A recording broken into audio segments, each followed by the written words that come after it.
Copa tá chegando, o Brasil supostamente está pronto, mas e a sua rede? A sua rede está pronta para o que está vindo por aí? A Copa do Mundo não muda só a rotina das pessoas, ela tem mudado a rotina da rede, assim, é muito diferente como era o consumo da internet lá atrás, quando eu comecei a trabalhar com a internet. Essa é a 8ª Copa do Mundo em que eu estou trabalhando com a internet, que eu vou estar participando, assistindo. Então é muito impressionante como mudou completamente, assim. A gente vê como a sociedade mudou, como os hábitos de consumo mudaram e como hoje a internet, que era algo completamente descartável lá na primeira Copa que eu assisti, já conectado à internet em 1998, com o que a gente vê hoje em dia. Eu sou Renato Ornelas, fundador e CTO da OpenX, e estamos nesse vídeo aqui para tentar ajudar vocês a se preparar e entender como vão ser provavelmente os padrões de consumo, o que está vindo por aí com essa próxima Copa do Mundo. É uma enorme pena que eu não tenha mais esse gráfico, mas eu tinha um gráfico lá de 1998, da semifinal, lá daquele jogo eletrizante entre Brasil e Holanda, em que o gráfico do provedor de internet que eu trabalhava, no segundo tempo do jogo, ele foi a 0. Não era que estava desconectado, que estava com algum problema de conexão, nenhum rompimento, nem nada disso, mas o tráfego foi a 0. Sabe por quê? Porque naquela época a internet era discada e estava todo mundo assistindo o jogo pela televisão.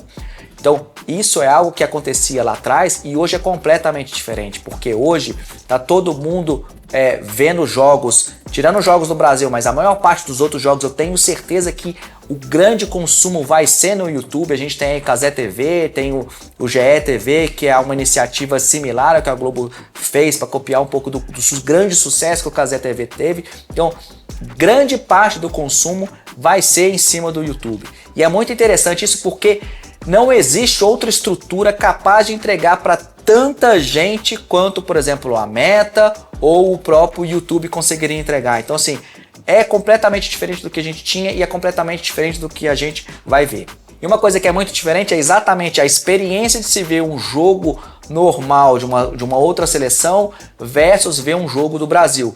O jogo do Brasil aqui pra gente é uma experiência coletiva, em que todo mundo vai se sentar na frente de uma TV para ver o jogo ao mesmo tempo. Porque se você vê um jogo do Brasil no streaming, o seu vizinho vai gritar gol antes de você e você vai acabar tomando aquele belo spoiler. Então você vai querer ver aquele jogo na TV. Mas todos os outros jogos, quem tá vendo lá o jogo lá, por exemplo, lá Alemanha e sei lá quem, não tem problema você escutar, receber o gol com um delayzinho de 5 segundos, 10 segundos, então não vai ter muito esse problema. Então o streaming vai ser a grande questão dessa próxima Copa. Assim, a gente, em 2022, na Copa do Catar, que foi a estreia do Cazé TV, a gente já teve um impacto muito grande, mas não era tão disseminado, não era tanto como é hoje. A gente teve notícia que a estrutura do Google aqui em São Paulo, por exemplo, mais do que dobrou, se preparando para o que está vindo para a Copa. Então, assim, o pessoal de conteúdo se preparou, mas você, provedor, se preparou, você tem aquilo que é o nosso mantra de ter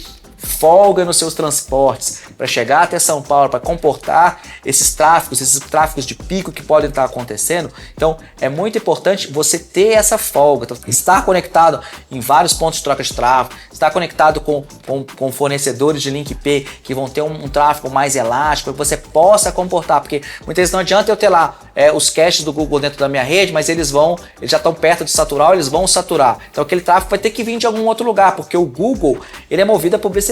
Ele é parceiro ali do Cazé TV e do GE TV. Então, ele quer que entregar com a melhor qualidade possível lá para o seu usuário, para o seu consumidor. Então, se o cache que está dentro da sua rede, a sua conexão que tem com ele, a conexão do seu fornecedor tiver com eles, tiver saturado, ele vai tentar arrumar outro caminho. Então, se esse caminho não existir, o seu cliente vai ser severamente impactado, ele vai reclamar e o problema vai acabar caindo aí no seu colo. Outro ponto que além do streaming que acontece muito é que a pessoa vai ficar com o celular na mão o tempo todo, seja para ficar lá no WhatsApp, no grupo do trabalho, no grupo dos amigos, no grupo da família, comentando os lances do gol, vai estar lá no Instagram para poder fazer uma live, fazer uma story no momento que aconteceu o gol, um lance interessante. No pós-jogo vai acontecer bastante gente comentando nas redes sociais sobre o que aconteceu, os melhores momentos, acompanhando, vão ter vários programas, vários podcasts também ali comentando, fazendo lives depois dos jogos, comentando os melhores momentos, fazendo aquelas mesas redondas. Então, aquele consumo que era estritamente na TV ou pessoalmente, ele vai muito para a internet. Então, se a gente pegar próprio mercado de podcasts ele é completamente diferente hoje do que ele era alguns anos atrás. Então assim, você vê que hoje é muito mais nichado. Por exemplo, você acompanha seu time de futebol, provavelmente tem vários canais de torcedores que transmitem um jogo do seu time. Então vai acontecer muito isso na Copa. Então assim, vai ter pequenas pessoas, pequenos canais transmitindo mesas redondas, comentando sobre o que está acontecendo na Copa, discutindo os melhores jogos, o que está acontecendo, as estrelas que estão surgindo, quem mandou bem, quem mandou mal. Então é algo que vai acontecer bastante. Então assim, o streaming, a segunda tela, as redes sociais, isso tudo vai impactar bastante na nossa experiência nessa próxima Copa. E aí sobre o streaming tem um ponto que é muito importante. É um consumo que é completamente diferente de como uma TV transmite o jogo. Então a TV, quando ela vai transmitir o jogo, não importa se tem nenhuma pessoa, uma pessoa, 100 mil pessoas ou 1 milhão de pessoas sintonizadas, porque o sinal é de radiofrequência, ele manda aquele sinal, ele transmite simultaneamente para todas as TVs que quiserem pegar aquele sinal e mostrar aquilo numa tela. Já uma experiência de streaming ela é completamente diferente, porque ela é uma experiência de 1 para 1. Então, assim, se eu estou assistindo lá através do Cazé TV, tem uma conexão do meu computador para a CDN do Google que tem no meu provedor, ou via XBR, ou via o PNI da minha operadora. Então, cada pessoa assistindo é uma conexão diferente. Então, o volume de tráfego é muito a ver com quantas pessoas estão conectadas simultaneamente dentro do seu provedor assistindo aquele jogo. Então, se você não tem, por exemplo, a CDN do Google dentro da sua rede, saiba que o seu tráfego vai explodir para fora da sua rede. Se você tem uma CDN do Google dentro da sua rede, aquele tráfego muito provavelmente vai sair de dentro da sua rede, porque o próprio Google ele não tem capacidade de entregar para todo mundo do Brasil simultaneamente aquele vídeo. Então ele capta, recebe aquele stream, ele distribui lá para os clusters que o Google tem, que vai mandar para as CDNs que estão dentro dos provedores para ficar cada vez mais próximo do usuário, eles conseguirem entregar o vídeo com altíssima qualidade, gastando o mínimo de banda do Google. Agora, se você tiver lá 50 mil assinantes assistindo ao jogo da Copa simultaneamente ao mesmo tempo, você vai ter 50 mil vezes aquele tráfego de 4K perambulando aí por dentro da sua rede. E muitas vezes você vai ter até mais do que um stream simultaneamente para um assinante, porque ele pode estar vendo na TV do quarto, tá vendo o seu filho vendo lá com o celular no quarto. Então você vai ter várias vezes o mesmo stream acontecendo mesmo dentro de um único assinante. Então é um tráfego que você tem que tomar bastante cuidado, porque ele pode ser realmente explosivo aí na sua rede.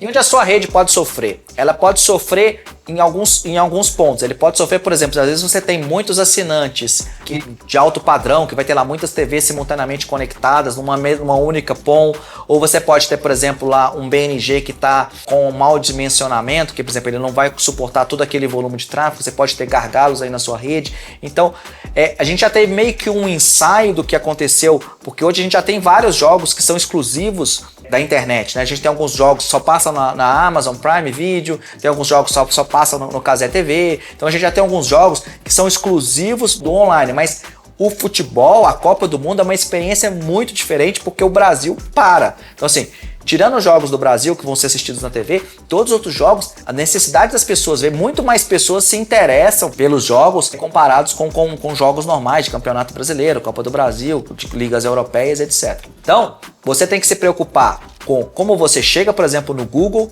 como é que estão as suas conexões de transporte, para onde você pode buscar eles, por exemplo, nas suas conexões com o PTT, com o XBR, com o TheKicks, como estão as suas conexões com o seu provedor de trânsito. Assim, o seu provedor de trânsito, ele está apto a absorver essa explosão de tráfego? Do lado da OpenX, o que a gente fez junto com o Google nos últimos meses? A gente recebeu mais um cluster do Google Cache, que é um cluster com mais de 100 GB de tráfego. A gente ampliou todas as conexões com ele. Então assim, só de Google para dentro da nossa rede, sem contar com os 4 TB que a gente tem de XBR, só de Google a gente tem mais ou menos uns 600 GB de capacidade para o Google entregar isso para dentro da nossa rede. Então a gente está bem tranquilo que, se por acaso tiver algum problema em algum lugar, a gente está bem conectado com o Google e temos CDNs aqui dentro da nossa rede. Mas você também tem que ter essa preocupação. Às vezes o seu fornecedor de trânsito não tem toda essa folga, não fez todo esse preparo, então você pode ter esse engasgo aí do seu lado. E aí uma coisa que é muito impactante para vocês é que o cliente lá na ponta, se ele vai assistir a Copa através da internet,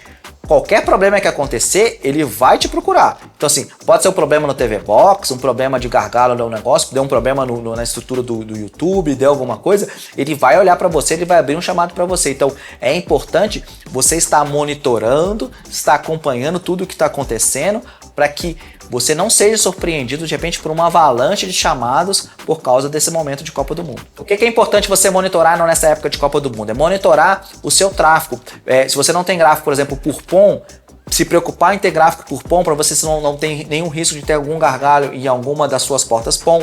Você ter, por exemplo, gráficos por região, por BNG, da folga que você tem dos seus transportes. Então, ter um monitoramento completo da sua rede para que você consiga se antecipar a possíveis gargalos e se acontecer um gargalo num jogo, já se prepara para fazer os upgrades, fazer o que você precisar, manobrar cliente para lá e para cá, para que esse problema não seja recorrente e o seu cliente cada vez mais fique desmotivado em permanecer aí na sua base de assinantes. Tenha gráfico, por exemplo, dos seus transportes, gráfico do seu trânsito IP, das suas conexões com a CDN, se você tiver, das suas conexões com os pontos de troca de tráfego, das suas conexões de peering, dos PNIs que você tem, por exemplo, com os provedores de conteúdo, para que você tenha uma noção de quanto de tráfego eu tenho vindo do Google, seja, ferramentas de flow para você analisar e você conseguir entender por onde está vindo o tráfego, para você conseguir às vezes manobrar ou fazer algum upgrade emergencial para você conter aquele tráfego momentâneo que pode estar vindo por aí. Outra coisa muito importante é monitorar como está a latência de você para chegar nesses principais destinos, né? Como é que está a latência para chegar no YouTube, como é que está tudo isso, se está tendo jitter, se não está tendo. Dentro da aplicação do YouTube, tanto via web quanto na televisão, tem uma opção que você consegue ver lá, estatísticas para nerds, que ele vai mostrar como é que tá a perda de pacote, como é que tá o buffer, se tá tudo bem. É legal você acompanhar e entender como funciona esse painel para que você seja capaz de prover uma experiência excelente para o seu usuário. Também fique de olho e monitore como estão as reclamações dos seus assinantes nas redes sociais. Muitas vezes você faça post, por exemplo, ali na época da Copa, no dia do jogo do Brasil, nos outros jogos assim, para ver se vai ter comentário, porque é muito comum se você faz um comentário sobre a Copa do Mundo, isso aqui e tal, e em caso de problema as pessoas vão comentar ali. Então fique com alguém de olho naquilo para que você possa perceber aquele termômetro e agir de uma maneira muito mais rápida, para poder ajudar a resolver os problemas que você pode ter de gargalos ou de problema com algum fornecedor, alguma coisa assim, e agir de uma maneira muito mais rápida. Outra coisa que é muito importante é que essa Copa, o horário que vão acontecer a maior parte dos jogos é no horário de pico aqui pra gente no Brasil. Então a sua rede já normalmente está sob estresse, né? Então os jogos vão acontecer no horário. Então imagina essa pessoa vendo lá um jogo da Argentina numa semifinal de Copa do Mundo, um jogo da França, etc. Então aquele tráfego explosivo num horário lá 9h30 da noite já é algo que você já teria muito tráfego, e a pessoa vendo aquele jogo no stream você vai ter mais tráfego ainda. Então é muito importante ficar de olho em tudo isso, né? Ter uma equipe de plantão também, porque assim, do nosso lado aqui a gente sempre tem gente de plantão e principalmente a gente vai estar prestando bastante atenção nesses momentos da Copa, porque é um horário que normalmente já tem menos gente trabalhando e etc. Então assim, é muito importante que você esteja preparado para responder rapidamente qualquer incidente que possa estar acontecendo por aí. Então é muito legal, eu fui fazer essa reflexão de lembrar assim, que a primeira Copa que eu vi na internet era tráfego zero, para hoje a gente tem que estar aqui falando sobre esse vídeo, estar se preparando para o que pode estar vindo por aí. Então assim, é algo que vai ter muito consumo, o YouTube, o tráfego que você tem com o Google vai explodir com toda certeza, porque a gente vê, por exemplo, que na própria convocação da seleção, que é algo que a gente nem se dava bola para poder assistir, esse ano tinha lá 3, 4 milhões de pessoas vendo lá no Cazé TV, então assim, é absolutamente incrível e impressionante que a gente tenha tantas pessoas parando para poder ver uma simples convocação da seleção. Então é algo que vai ser explosivo, se prepare, porque tá vindo, a Copa está vindo aí, o Hexa eu já não posso garantir. Grande abraço e até o próximo vídeo.